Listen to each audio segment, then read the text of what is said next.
मदद करनी। घायल व्यक्ति की हम मदद किस लिए करते हैं? ताकि जो घायल व्यक्ति है उसकी जान को बचाया जा सके। कोई भी एक्सीडेंट, इंसिडेंट कहीं पर भी हो सकता है। ये जरूरी नहीं है कि हॉस्पिटल के बाहर में हो या डॉक्टर साहब के घर के बाहर हो। कहीं पर भी कोई भी एक्सीडेंट, इंसिडेंट हो सकता है। हमें एट ए टाइम किसी भी प्रकार की कोई भी डॉक्टर वहां अवेलेबल नहीं हो सकता। वहां पर कौन अवेलेबल होगा? आप जैसा क्राउड, आप जैसी जनता जो उस घायल व्यक्ति की हेल्प करेगी। हेल्प किस लिए करेगी? उसकी जान बचाने के लिए। यानी कि जो घायल व्यक्ति है उसकी जान को बचाने के लिए हमने फर्स्ट एड उसको देनी है।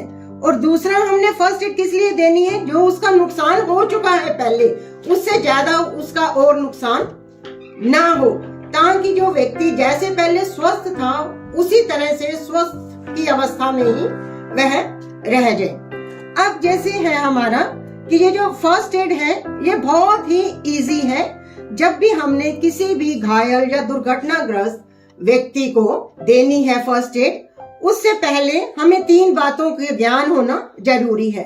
सबसे पहले है देखो, समझो और करो। 3 चीजें, देखो, समझो और करो।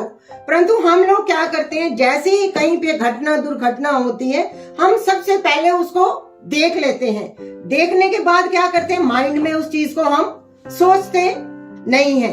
उसके लिए क्या होता है, हम एट ए टाइम जल्दी से उसको पे रिएक्ट कर जाते हैं। उसका रिजल्ट क्या होता है आप सभी को मालूम है। जो हमने सही ढंग से फर्स्ट एड देनी थी वो फर्स्ट एड हम सही ढंग से नहीं दे पाते। हमेशा हमने पहले किसी भी कोई भी जो घायल पर्सन है उसको पहले अच्छे से ऑब्जर्व करना है, देखना है। उसके बाद सेकंड में क्या करना है, सोचना है, विचारना है। विचारने के बाद जो आपको सही लगता है उसी का आपने उस व्यक्ति का उपचार करना है। देखो, समझो और करो, ये बहुत ही इम्पोर्टेंट चीज है। उसके बाद हमारा आता है कि फर्स्ट एड के हमारे क्या नियम है। जैसे हमारे स्कूल के नियम होते हैं, घर के नियम होते हैं, हर चीज के कोई ना कोई नियम होते हैं, उसी तरह से हमारे फर्स्ट एड के भी नियम है। सबसे पहले फर्स्ट एड का नियम है कि जो भी घायल पर्सन है उसको हमने हौसला देना है। हौसला कैसा देना है? मोटिवेशनल हौसला देना है। भैया बेटे आपको कुछ नहीं हुआ, आप बिल्कुल ठीक हो, आप देखते हैं एक्टिव हो, स्पोर्ट्स में इतना अच्छा करते हो, कुछ नहीं हुआ, गेट अप, ठीक हो आप। आपने इस तरह से उसको हौसला देना है। बेवजह से आसपास बच्चों की भीड़ को इकट्ठा नहीं करना, भीड़ को हमने साइड में कर देना है और जितना आवश्यक हो उतना ही कार्य करना है। क्योंकि हम लोग डॉक्टर नहीं हैं। हम कौन है? हम फर्स्ट एडर हैं। यानी कि डॉक्टर से पहले ही हमने मरीज को देखना है, उतना ही देखना है जितना हमारे माइंड में समझ में आता है। अगर समझ में नहीं आता तो मत करो। परंतु गलत फर्स्ट एड हमने किसी भी व्यक्ति को नहीं देनी। जैसे आपको समझ में आता है उसी टाइप से आपने फर्स्ट एड देनी है। फिर उसके बाद है, जब भी आप किसी भी व्यक्ति को बचाने के लिए जा रहे हो, किसी भी स्टूडेंट को बचाने के लिए जा रहे हो, सबसे पहले आपने देखना है कि मैं सेफ हूं या नहीं। क्या मैंने मास्क लगाया हुआ है कि नहीं, क्या मैंने हाथ में ग्लव्स डाले हुए हैं कि नहीं, क्या मेरे पास सैनिटाइजर है। जब ये सभी चीजें हमारे पास उपलब्ध हैं तभी हमने घायल व्यक्ति के पास जाना है। और सबसे पहले हमने देखी खुद की सेफ्टी, उसके बाद हमने किसकी सेफ्टी देखनी है? जो घायल पर्सन पड़ा हुआ है ऑन द रोड या ग्राउंड में या स्कूल में। उसके बाद थर्ड सेफ्टी किसकी देखनी है? जिन्होंने आसपास खूब ज्यादा भीड़ इकट्ठी की हुई है, उस भीड़ का भी हमने क्या देखना है? सेफ्टी देखनी है। अगर ये सेफ्टी हमारी पास है, हम सेफ हैं, तभी हम किसी भी घायल व्यक्ति को पास जाएंगे। उसके लिए सबसे जरूरी है doctors ABC। D for danger. Danger का क्या अर्थ होता है? खतरा। क्या पता वो जो पर्सन है वो कहां पर खड़ा हुआ है, किस हालत में है। हमने सबसे पहले देखना है वहां पर खतरा है या नहीं है। यदि किसी भी प्रकार का कोई खतरा नहीं है फिर हमने एक स्टेप आगे लेना है। जब हमारे पास कोई भी खतरा नहीं है फिर हमने उसका चेक करना है रिस्पॉन्स। रिस्पॉन्स कैसे चेक करते हैं? हमने उसका अलर्टनेस देखनी है, क्या वो अलर्ट है कि नहीं। उसका विजन चेक करना है कि क्या उसकी आंखें बंद हो रही हैं या खोल रही हैं। या हम कोई आवाज देते हैं वो आवाज को सुन रहे हैं क्या नहीं। सबसे पहले हमने रिस्पॉन्स चेक करने के लिए जो उसका शोल्डर है वहां पर हमने थपथपाना है। शोल्डर पर इसलिए थपथपाया क्योंकि यहाँ से कान नजदीक है, कान से ब्रेन नजदीक है, जल्दी से उसको मैसेज कन्वे हो जाएगा। हम उसको कहेंगे आपका क्या नाम है, क्या आप मेरी आवाज सुन पा रहे हो, क्या आप अपने हाथ को ऊपर उठा पा रहे हो। अगर वो व्यक्ति किसी भी प्रकार का कोई भी हमें रिस्पॉन्स नहीं देता, फिर हमने क्या करना है, शाउट फॉर एम्बुलेंस। एम्बुलेंस के लिए हमने मदद मांगनी है। हमने खुद एम्बुलेंस को कॉल नहीं करनी, किससे करवानी है, किसी भी आम जनता से। एम्बुलेंस का नंबर है हमारा 108 नंबर। उसमें हमने बताना है कि एग्जैक्ट लोकेशन कहां पर है, नेचर ऑफ एक्सीडेंट क्या है और नंबर ऑफ कैजुअलिटी कितनी है, कितने व्यक्ति घायल हुए हैं और नजदीक का लैंडमार्क कौन सा है और कितनी देर में एम्बुलेंस यहाँ पर आएगी। उतनी देर तक हम अपने मरीज को खाली नहीं छोड़ेंगे। उसके लिए हमने मरीज का किसी न किसी प्रकार का ट्रीटमेंट करना है। फिर हमने देखना ए फॉर एयरवे, क्या उसका एयरवे रुका हुआ है, क्या उसके श्वास की नली रुकी हुई है। कई बार जो घायल है उसका ये जो चिन्ह है ये इस तरह से लगी हुई होती है। आपने कुछ नहीं करना, आपने अपने वर्किंग हैंड से लेना है और उसके ये जो नेक है, नेक को आपने पीछे कर देना है। जैसे ही आपने नेक पीछे किया, क्या हुआ, उसको श्वास आना शुरू हो गया। फिर आपने दूसरा स्टेप क्या करना है, अगर उसको श्वास नहीं आया, एक हाथ आपने चिन पे रखना है, दूसरा हाथ आपने हेड पे रखना है और उसके सिर को पीछे करना है और उसके मुंह को खोलना है। जैसे ही आप उसके मुंह को खोलेंगे, मुंह के अंदर में आपको क्या दिखाई देगा, छोटे छोटे रोटी के पार्टिकल्स, वॉमिट, कोई उसके दांत है वो अपनी जगह से उखड़ गए हैं, वो चीजें नजर आएंगी। आपने क्या करना है, अपनी 2 उंगली के ऊपर कोई भी साफ कपड़े को लेना है। लेने के बाद उस कैजुअलिटी को आपने साइड में कर देना है और उसके मुंह के अंदर से जितना भी गंद है उसको बाहर निकाल देना है। सिर्फ मोटा मोटा गंद आपने बाहर निकालना है। उसके बाद फिर हमने उसको सीधा कर लेना है। सीधा करने के बाद हमने उसकी ब्रीदिंग चेक करनी है। ब्रीदिंग कैसे चेक करेंगे, उल्टे हाथ से, यहाँ से, कि वो सांस व्यक्ति ले रहा है या नहीं हो ले रहा है, उसकी चेस्ट अप एंड डाउन हो रही है कि नहीं हो रही। अपने कान को उसके नाक के पास ले जाना है कि उसकी नाक में से सांसें आ रही हैं कि नहीं, गरम गरम हवा आ रही है कि नहीं। रिस्पॉन्स का फार्मूला है, ब्रीदिंग का फार्मूला है लुक, लिसन, फील। उसके बाद फिर हमने देखना है क्या उस व्यक्ति की सांसें आ रही है या नहीं आ रही। फिर हमने क्या करना है, उसकी चेस्ट के ऊपर कंप्रेशन देना है। ये जो हमारी स्टर्नम बोन है, स्टर्नम बोन के बिल्कुल सेंटर में हमने राइट हैंड नीचे रखना है, लेफ्ट हैंड उसके ऊपर रखना है। इस प्रकार से हमने अपनी कलाई को, अपनी एल्बो को, अपने कंधों को हमने क्या किया, लॉक कर लिया। उसके बाद उसकी चेस्ट के ऊपर इस तरह से हमने प्रेशर देना है। इसमें आपने ये ध्यान रखना है आपकी बाजू मुड़नी नहीं चाहिए, बाजू आपकी सीधी हो। जो भी घायल व्यक्ति है उसको हार्ड बेड के ऊपर, हार्ड सरफेस के ऊपर लेटाना है। और ये आपने ये जो चेस्ट कंप्रेशन है ये कितना देना है, 1 मिनट में 100 से 120 बार। अगर 0 से 1 साल का बच्चा है उसको हम 1 उंगली से या 2 उंगली से चेस्ट के सेंटर में प्रेस करेंगे। कितना प्रेस करेंगे, आधे इंच से 1 इंच। उसके बाद है 1 वर्ष से 12 वर्ष का जो बच्चा है उसको हम देंगे राइट या लेफ्ट हथेली से, यहां से पाम से उसके चेस्ट के ऊपर हम प्रेस करेंगे। कितना करेंगे हम, 1 से 1.5 इंच तक। और उसके बाद हम करेंगे कि अगर बच्चा 12 साल से और उससे ऊपर है, अडल्ट में है, तो 12 साल के ऊपर के बच्चे को हमने दोनों हाथों से प्रेशर देना है चेस्ट के मध्य में। आपने ये ध्यान रखना है कि चेस्ट को पूरा नीचे दबाव देना है, फिर ऊपर नीचे, ऊपर नीचे, ऊपर। इस चीज का आपने जरूर ध्यान रखना है। ये कम से कम 5 मिनट तक आपने इस तरह से चेस्ट कंप्रेशन देते रहना है।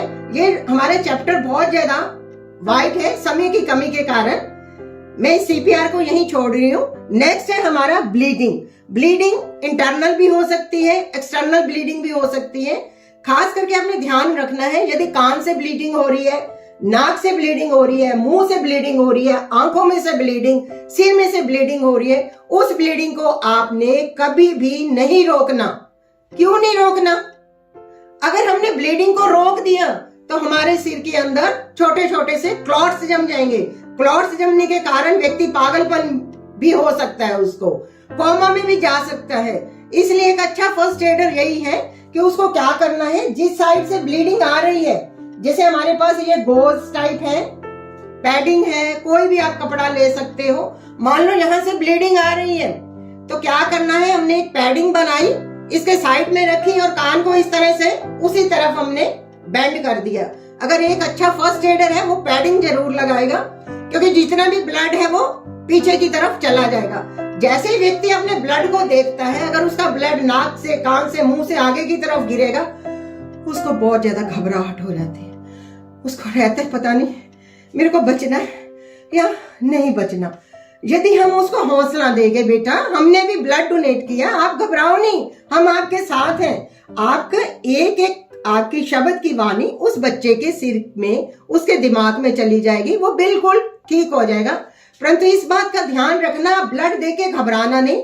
जिस तरफ से ब्लड आ रहा है आपने उसी साइड में अपने सिर को टर्न कर देना है। अगर नाक में से आ रहा है, नाक को आपने आगे कर देना है ताकि जो ब्लीडिंग है वो नाक के ऊपर आ जाए। सिर पे आ रही है तो सिर की ब्लीडिंग को भी आपने रोकना नहीं है। उसके लिए आपको क्या करना है, आप सिर की बैंडेज बांध सकते हैं। जैसे ये वाला हमारा एक तिकोना कपड़ा होता है, 1 मीटर लंबा 1 मीटर चौड़ा, इस तरह से ये कपड़ा होता है हमारा तिकोना। उस तिकोने कपड़े को हम क्या करते हैं, उसको हम इस तरह से सेंटर से काट लिया जाता है। सेंटर से काटने के बाद वो ये इस तरह की तिकोनी पट्टी बन जाती है। इसको हम खुले रूप से या बंद रूप में रख सकते हैं। और उसके बाद हमने जैसे स्कार्फ लेडीज बांधती हैं, उसी तरह से आपने इस तरह से आपने स्कार्फ की तरह उसको बांधना है। बांधने में क्या करना है, इस तरह से किया और अब हमने आगे यहाँ पर गांठ लगा दी। गांठ लगाने के बाद इसको इस तरह से पीछे कर दिया। ये बहुत ही इजी है मेथड आपका।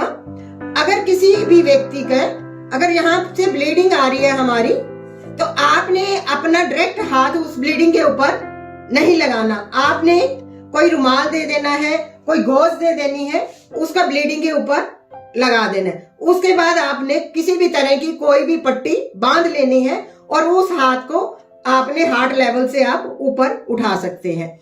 नेक्स्ट है, कई बार क्या होता है, प्रेयर के टाइम में बच्चों को बेहोशी आ जाती है, बच्चे एकदम से गिर जाते हैं।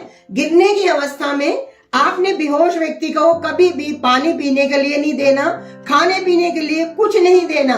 केवल मात्र उसको हार्ड सरफेस पे इस तरह से सीधा लेटा देना है। लेटाने के बाद आपने क्या करना है, उस घायल पर्सन की जो लेग्स हैं उसको 45 डिग्री पर ऊपर रेज कर देना है। जैसे ही आप 45 डिग्री पर उसको रेज करोगे, उस बेहोश व्यक्ति को होश आ सकता है। यदि आपने गलती से भी बेहोश व्यक्ति को पानी पिला दिया तो क्या होगा, जो पानी है उसके श्वास नली के अंदर चला जाएगा।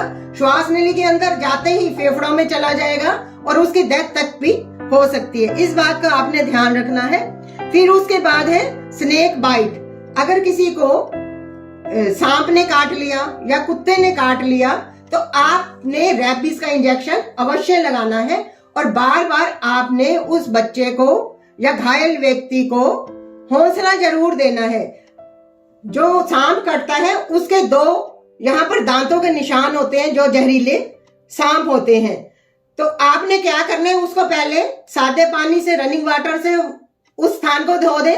उसके बाद जो साबुन का घोल है, कपड़े धोने वाला साबुन है, निरोल साबुन, उसका घोल बना के उससे धो दे। उसके धोने के बाद, साफ सुथरा करने के बाद आपने डायरेक्ट उसको डॉक्टर के पास ले जाना है। यदि पागल कुत्ते ने बच्चे को काट लिया, क्योंकि बच्चे शरारतें करते हैं, अगर पागल कुत्ते ने काट लिया, आपने बच्चों को बताना है। अगर आपके पीछे पागल कुत्ता लग गया, वो सीधा सीधा तो भाग सकता है पागल कुत्ता, परंतु बच्चे को आपने एजुकेट करने, आपने 90 डिग्री में जल्दी से बच्चे ने मुड़ जाना है 90 डिग्री पे। इससे क्या है, जो पागल कुत्ता है वो 90 डिग्री के मोड़ पे मुड़ने में उसको टाइम लगेगा और बच्चा शोर मचाता जाए और जल्दी जल्दी अपना भागता जाए। अगर कुत्ते ने काट लिया है तो रैबीज का इंजेक्शन आपको अवश्य लगवाना है।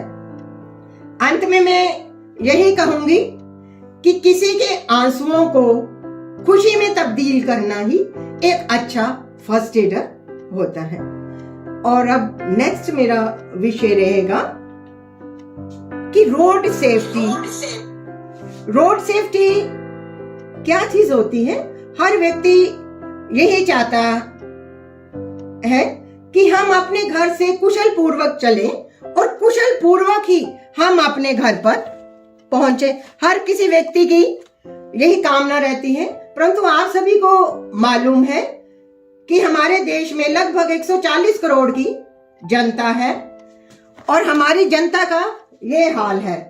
इस तरह से लोग बसों में सफर करते हैं और हर 4 मिनट के बाद एक व्यक्ति की मृत्यु हो जाती है रोड एक्सीडेंट पे।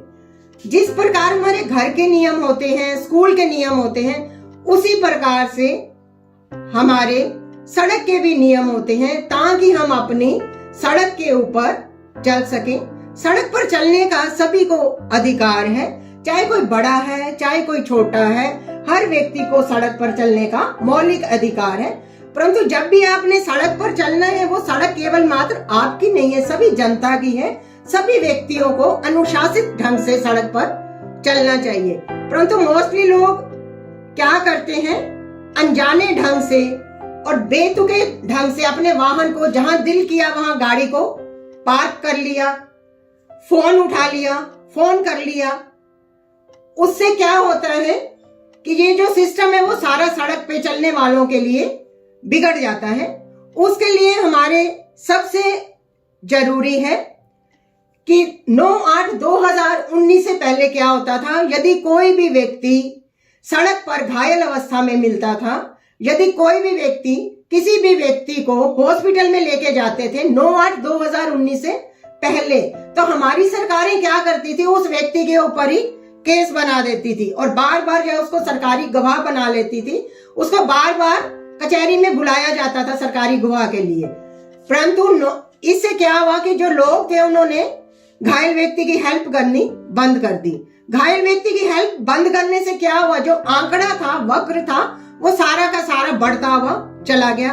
अब हमारी सरकारों के लिए ये बड़ा सोच का विषय बन गया कि इस चीज को हम कैसे दूर करें कि लोग घायल व्यक्ति की हेल्प करें।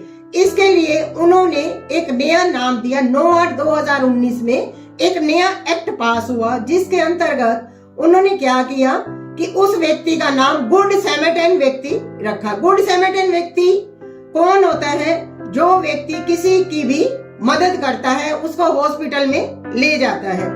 और सरकार ने 15 अक्टूबर को, हमारी खट्टर सरकार ने अनाउंसमेंट की है, अगर कोई भी घायल व्यक्ति को हॉस्पिटल समय पर अनुसार ले जाएगा, उसको कम से कम 5,000 रुपए का नोट मिलेगा। 5,000 रुपए उसको मिलेंगे।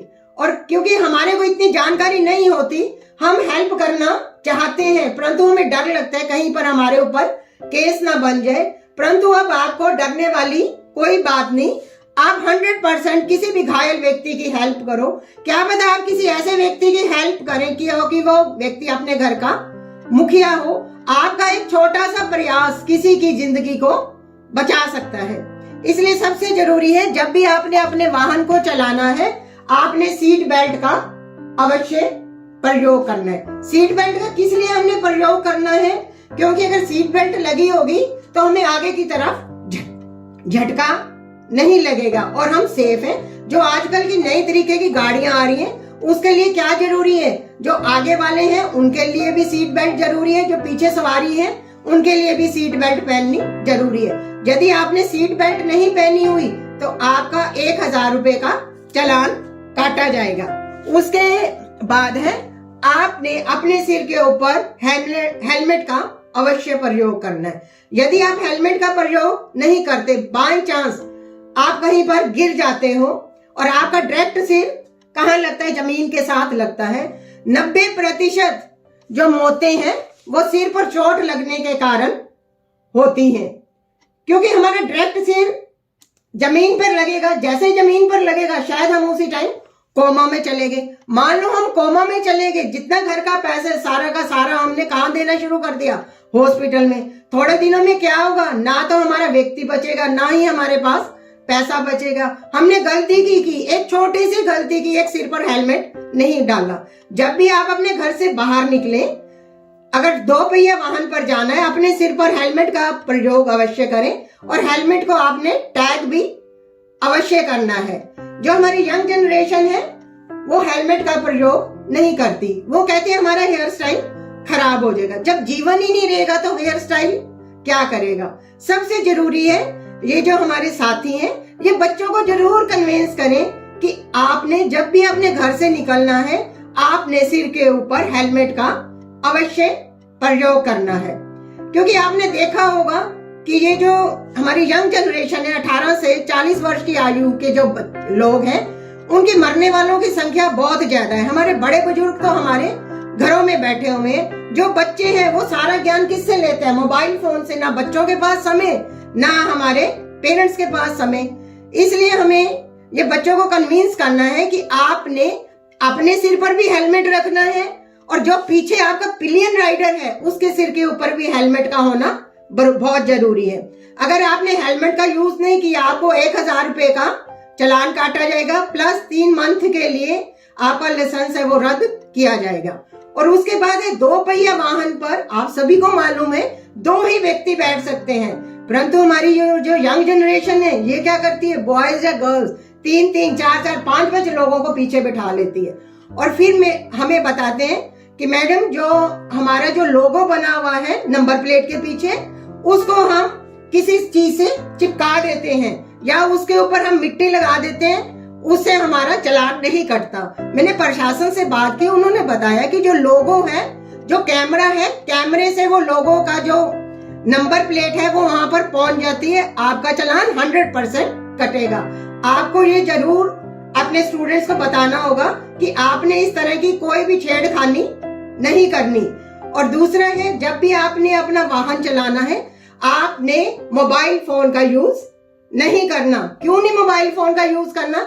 यदि आप मोबाइल फोन का यूज करोगे 60% आपका ध्यान कहाँ चला गया, मोबाइल की तरफ। क्या पता किससे कैसी बात हो रही है, किस तरह की बात हो रही है, और 40% ध्यान हमारा सड़क के ऊपर है। और हम क्या करते हैं, इस तरह से हम गाड़ी को चलाते हैं। क्या पता जिस फोन से आपकी दिन की शुरुआत हो वो फोन ही आपकी जीवन की लीला ही समाप्त कर दे।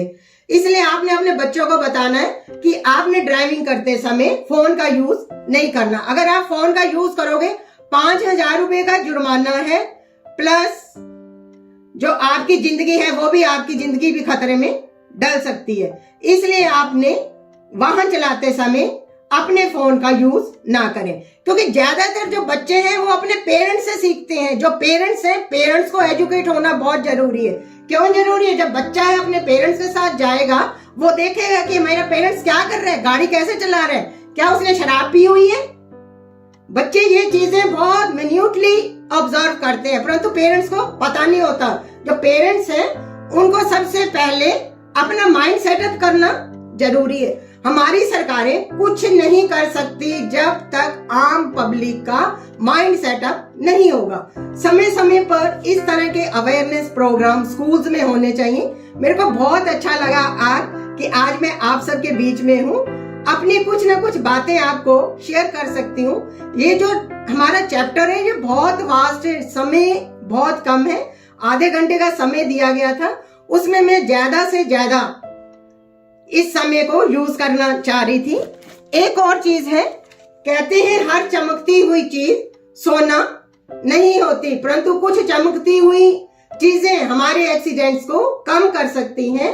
आपको धुंध में या रात को अपने वाहन के ऊपर रिफ्लेक्टर लाइट, रिफ्लेक्टर टेप का अवश्य प्रयोग करना चाहिए। और हमेशा जो स्लोगन लिखे हुए होते हैं उनको ध्यान से पढ़ना भी चाहिए, जैसे 1 2 3 लाल बत्ती करो न पार। हम लोग क्या करते हैं, जब हम रेड लाइट पे खड़े होते हैं, जो हमारा जेब्रा क्रॉसिंग है उसके पीछे खड़े हुए होते हैं, तो हम सोचते हैं अब रेड लाइट है, चलो अब हम फोन का यूज कर लेते हैं, देखते हैं किसका फोन है, किसको मैसेज करना है। अगर आपने रेड लाइट के ऊपर फोन का यूज किया तो आपका 100% चालान आपके घर पे कटकर अवश्य आएगा। इस बात को आपने ध्यान में रखना है। और जाते जाते आपको एक बात कहना चाहती हूँ, हमेशा आपने अपने माइंड में एक बात ध्यान रखनी है कि घर पर आपका कोई इंतजार कर रहा है। अगर आपको इतनी सी बात ये समझ में आ गई, शायद किसी भी व्यक्ति का कोई भी एक्सीडेंट नहीं होगा। हमेशा जब भी आपने गाड़ी चलानी है, समय समय पर आपने गाड़ी की सर्विस करानी है और एयर प्रेशर को जरूर आपने देखना है। और जब भी गाड़ी को पास जाए, सबसे पहले गाड़ी के चारों तरफ एक चक्कर काट लें। क्या पता शरारती लोगों ने आपकी गाड़ी का पंचर किया हुआ हो, क्या पता नीचे कोई ऐसी अप्रिय चीज रखी हुई हो, क्या पता कोई जानवर नीचे बैठा हुआ हो। इस बात का आप जरूर ध्यान में रखें। आप सभी का बहुत बहुत धन्यवाद, आपने मेरी बातों को सुना। हाँ जी मैम, जो भी आपकी क्वारीज है वो प्लीज चैट बॉक्स में डाल देना, क्योंकि अभी मेरी नेक्स्ट क्लास भी है। Okay ma'am. Thank you ma'am, thank you very much. Madam ने बहुत ही अच्छे तरीके से हमें रोड सेफ्टी के बारे में जानकारी दी और साथ साथ में फर्स्ट एड के बारे में जानकारी दी। मैडम आपका बहुत बहुत धन्यवाद। मैडम को अभी जैसे अपने भी एंगेजमेंट में जाना है, तो इसलिए मैडम आपका बड़ा बड़ा धन्यवाद। अब इन मैडम के बाद thank you sir, thank you.